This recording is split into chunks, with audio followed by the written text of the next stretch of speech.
নমস্কাৰ and hello everyone, welcome back again. মই মৌচুমী কোঁৱৰ আৰু আপোনালোকক মই এটা সৰু ভিডিঅ'ত আপডেট দিছিলোঁ যে মই ঊলৰ কামৰ ৰিলেটেড কিছুমান ভিডিঅ' আপলোড কৰিম আৰু আজি ইয়াৰ প্ৰথম পৰ্যায়টো আৰম্ভ হৈছে। মই আগতে ঊলৰ কেনেকৈ ষ্টেপখিনি কৰিব পাৰি তাৰ দুটা ভিডিঅ' আপলোড কৰি থৈছোঁ।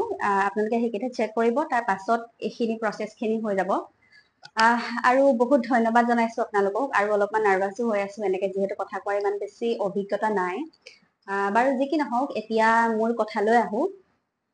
লগতে মই ফেভৰেট চাহকাপ লৈ লৈছো, চাহ খাই ভাল লাগে সেইকাৰণে। যিহেতুকে এই কামটো অকণমান টাইম কনজিউমিং হয়, সেইকাৰণে ধৈৰ্যটোৰ খুবেই প্ৰয়োজন। লগতে কিছুমান বস্তুৰ প্ৰয়োজন, সেই বস্তুখিনি ভালদৰে আপোনালোকে লৈ ল'ব। মই গোটেইখিনি আপডেট এই ভিডিঅ'টোৰ জৰিয়তে আজি দি দিম বুলি ভাবিছো, কি কি দৰকাৰ হ'ব। চাহকাপ থৈ লওঁ। ঠিক আছে বাৰু, প্ৰথম কথা হ'ল ঊলৰ প্ৰচেছটো আৰম্ভ কৰিবলৈ হ'লে এডাল ক্ৰচে হুক লাগিব আৰু এই ইয়াৰ্ন বা ক্ৰচে হুকটো আপোনালোকে অনলাইনো পাই যাব। বেছি হয়তো কষ্টটো পৰি যাব পাৰে, সেইকাৰণে মই কৈছো যিখিনি আমাৰ লোকেল ষ্ট'ৰ আছে, যিবিলাকত ধৰি লওক ক্ৰাফ্ট ৰিলেটেড বস্তু পায়, প্ৰায় চবতে পায়, মানে প্ৰায় ঠাইতে থাকে তেনেকুৱা এখন হ'লেও দোকান থাকে ওচৰত। তো আমাৰ ইয়াতো আছে এনেকৈ। শিৱসাগৰ যদি আপোনালোকে হয়, শিৱসাগৰ মেইন টাউনত এখন আছে মঞ্জুশ্ৰী বুলি, তাতে পাই যাব। আৰু শিমলুগুৰিত যদি ল'ব বিচাৰে তেনেহ'লে তাতো এখন আছাম টেইলৰ বুলি আছে, তাত পাই যাব।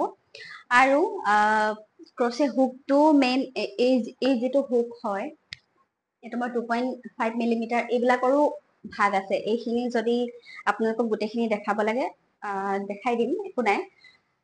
এই হুকডাল যিডাল 3 মিলিমিটাৰ, আই থিংক 2.5 তেনেকুৱা হ'ব, তেনেকুৱা এডাল অনলি 10 ৰুপিছত আপোনালোকে পাই যাব এনেকুৱা লোকেল ষ্ট'ৰ বিলাকত। কিন্তু অনলাইন হয়তো সেইটো এভেইলেবল নাথাকিবও পাৰে, আৰু অনলাইন যিহেতু আহিবলৈ মেলিবলৈ সেইখিনি দাম পৰি যায়, সেইকাৰণে এনেকুৱা চিংগল বস্তুবিলাকত প্ৰাইচটো বেছি হৈ যায়। সেইকাৰণে আপোনালোকে অনলাইন যদি লয়, এনেকুৱা এটা ছেট আহে, পুৰা প্ৰপাৰ এটা ছেট, একেবাৰে সৰু ক্ৰচে, মানে যিবিলাক ধৰি লওক টয় হয় বা এনেকুৱা টেবুল ক্লথ হওক, এনেকুৱা ধৰণৰ বস্তুবিলাক বনাবলৈ হ'লে মানে সৰু সৰু কিছুমান এনেকুৱা ধৰি লওক এনেকুৱা 2.5 2 মিলিমিটাৰ এনেকুৱা হুক লাগে। আৰু একেবাৰে ডাঙৰ ব্লেংকেট এখন বনাবলৈ কাৰণেও ইয়াৰ্ন আছে বা এনেকুৱা ক্ৰচে হুক আছে। সেইবিলাক বনাবলৈ হ'লে আপোনালোকে এনেকুৱা ছেট এটা অৰ্ডাৰ কৰি ল'ব পাৰে। আণ্ডাৰ 250 বা 300 এনেকুৱাৰ ভিতৰত গোটেইখিনি পাই যাব লাগে। বহুত দিন মই চেক কৰা নাই, কিন্তু তেনেকুৱা এটা বাজেটতে পাই যাব।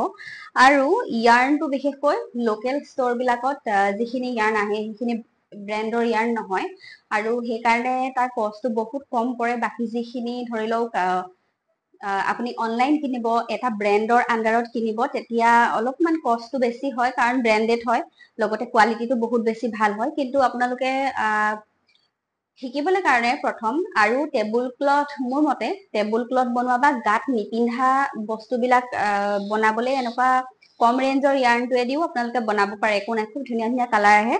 এতিয়া মই কাম কৰি আছো, এটা বেগত কাম কৰি আছিলো, তাকে মই এইটো দেখাই দিওঁ। ইয়াৰ্নটো আজি মই এইটোহে লৈ আহিছিলো, আৰু ছাডেনলি মই ভিডিঅ'টো বনাইছো, কাৰণ কেইবাদিনো হৈ গ'ল মই আপোনালোকক কৈছিলো যে মই ঊলৰ ৰিলেটেড ভিডিঅ' এটা চিৰিজ আৰম্ভ কৰিম বুলি, আৰু সেইকাৰণে মই আপডেটটো দি দিছো।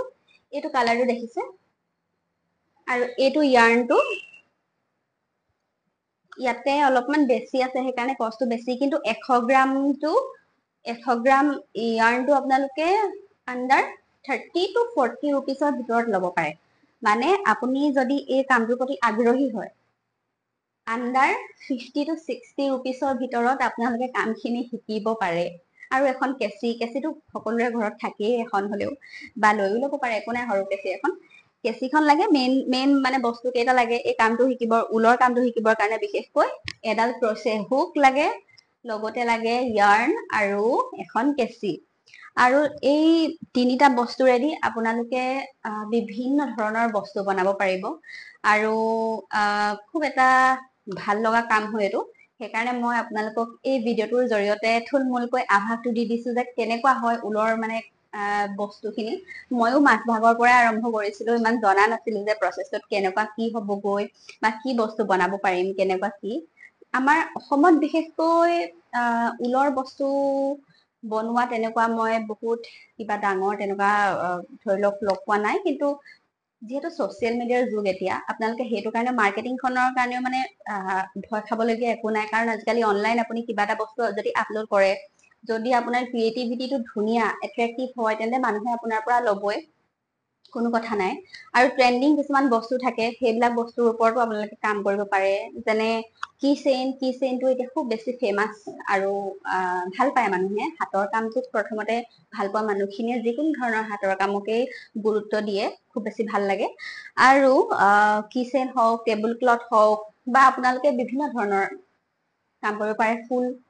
ফুল বনাব পাৰি, আৰু বহুত বস্তু আছে। মই লিষ্ট এখন আপোনালোকক দি দিম বাৰু, সেইটো এটা এক্সট্ৰাকে ভিডিঅ' বনাই।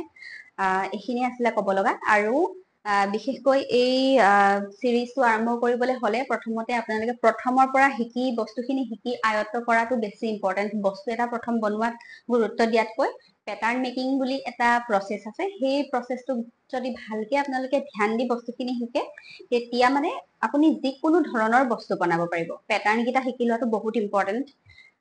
যেনেকৈ এটা মেজিক ৰিংটো ইমান এটা সৰু কাম, কিন্তু সেইটোৰ পৰা ইমান ডাঙৰ ডাঙৰ কাম কৰিব পাৰি। সেইখিনি মই লাহে লাহে আপডেট দিম। আৰু এইখিনি ঊলৰ কামটো বিশেষকৈ মই ক'তো তেনেকৈ ট্ৰেইনিং লোৱা নহয় বা শিকা নহয়। অনলাইন যিমান প্লেটফৰ্ম আছে, অনলাইনে মই চাই পিনে শিকা হয় ঊলৰ কামখিনি বিশেষকৈ। আৰু বিভিন্নজন আৰ্টিষ্ট আমাৰ অসমতো বা ইণ্ডিয়াত কিছুমান টিম এতিয়া মানে ৰিচেণ্টলি মই দেখিছো, কিন্তু ইমানো বেছি নাই বাহিৰৰ দেশবিলাকৰ তুলনাত, কৈছো মই কথাটো। তেওঁলোকৰ তাতেতো এখন বিশাল বিশাল কমিউনিটি থাকে, আৰু ভাল মানে খুব বেছি ইম্পৰ্টেঞ্চ দিয়ে হাতৰ কামটোক বিশেষকৈ। আৰু খুব কষ্টলি হয় বস্তুবিলাক, হ'বই, কাৰণ যথেষ্ট তাত সময় ইনভেষ্ট হৈ থাকে।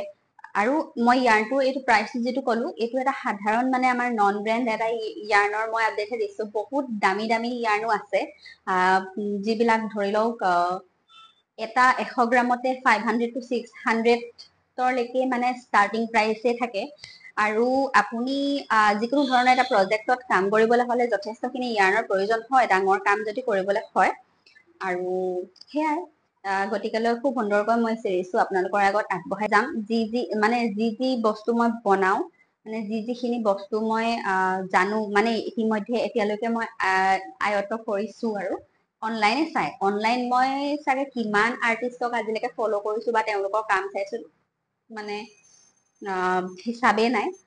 তেওঁলোকৰ কামখিনিক অনুকৰণ কৰিয়ে মই এই চিৰিজটো আৰম্ভ কৰিছো। আশা কৰো আপোনালোকৰ হেল্প হ'ব, আপোনালোকৰ সহায়তহে মই এইটো বনাইছো। কাৰণ মইতো অনলাইন এই প্লেটফৰ্মখনৰ জৰিয়তে বা ছচিয়েল মিডিয়া বিভিন্ন এপবিলাকৰ জৰিয়তে বস্তুবিলাক চেল কৰি এতিয়া মই ইনষ্টাগ্ৰামৰ থ্ৰুদি চেল কৰি আছো। লগতে মোৰ যিহেতু হাতৰ কামৰ প্ৰতি চখ আছিলে, সেইকাৰণে মই ডিজাইনিং কৰ্চ এটাও ললো। আৰু কৰ্চটো ৰিলেটেড যিমানখিনি মানে ধৰি লওক কাম থাকে, আৰু তাৰ ভিতৰে এতিয়া মোৰ এটা ফেভৰেট কাম হৈছে হেণ্ড পেইণ্টিং। আপোনালোকে জানেই, সেইটো মই কৰি আছো। লগতে আৰু নতুন নতুন আপডেট আহিব। ষ্টিচিংটো মোৰ এটা খুব বেছি ভাল লগা প্ৰজেক্ট, সেইটো লাহে লাহে মই আনিম। যিহেতু এইবিলাক অলপমান টাইম কনজিউমিং হয়, সেইকাৰণে আৰু এতিয়া যিহেতু ছামাৰ চিজন চলি আছে, গৰমত কেতিয়াবা কামবিলাক কৰিবলৈ মনো নাযায়, সেইকাৰণে অলপমান ডিলে হৈছে। কিন্তু মই খুব সোনকালে আপোনালোকৰ আগত লৈ আহিম, আৰু সাজু হৈ থাকিব বুলি আশা কৰিলো। পাছৰ যিটো মই ক্ৰচে ৰিলেটেড ভিডিঅ' আপলোড কৰিম, সেইটোত আপোনালোকে এই বস্তুকেইটা পাৰিলে গোটাই থব। তেতিয়া কৰিবলৈ অনলি 50 ৰুপিজ এটা ইনভেষ্ট কৰক আপুনি এইটো কামৰ কাৰণে। আৰু আশা কৰো আপোনালোকে ভাল পাব আৰু সহায় হ'ব।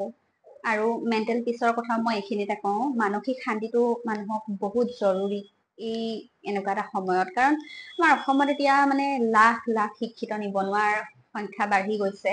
আৰু এনেকুৱা নহয় যে তেওঁলোকে কিবা এটা কৰিব নোৱাৰিব, পাৰিব, কিন্তু তাৰ লগতে এনেকুৱা ধৰণৰ কাম এটা যদি আপুনি হাতত লৈ লয়, যথেষ্ট মানে মানসিক শান্তি পাব। যিটো মানে মই নিজেও এতিয়া মানে নিজে সেইখিনি বস্তুৰ লগত ৰিলেট কৰি কথাষাৰ আপোনালোকৰ আগত কৈছো। যিসকলে মোৰ এজৰ হয়, তেওঁলোকে হয়তো ৰিলেট কৰিব পাৰিব মোৰ লগত। বাৰু একো নাই, খুব সুন্দৰকৈ আমি কামখিনি কৰি যাম। আৰু একদম এটা ভিডিঅ' মই আপোনালোকক আগবঢ়াই দিছো। আশা কৰো আপোনালোকে মোৰ লগত এই জাৰ্ণিটোত জইন হ'ব। আৰু নেক্সট আজি হয়তো এইটো মই আপলোড কৰিম তাৰ নেক্সট দিনাৰ পৰাই মই সৰুকৈ ক্ৰচে যিবিলাক আপডেট ভিডিঅ' হয় মই আপোনালোকক দি যাম আৰু লগে ভাগে কাম কৰি যাম নমস্কাৰ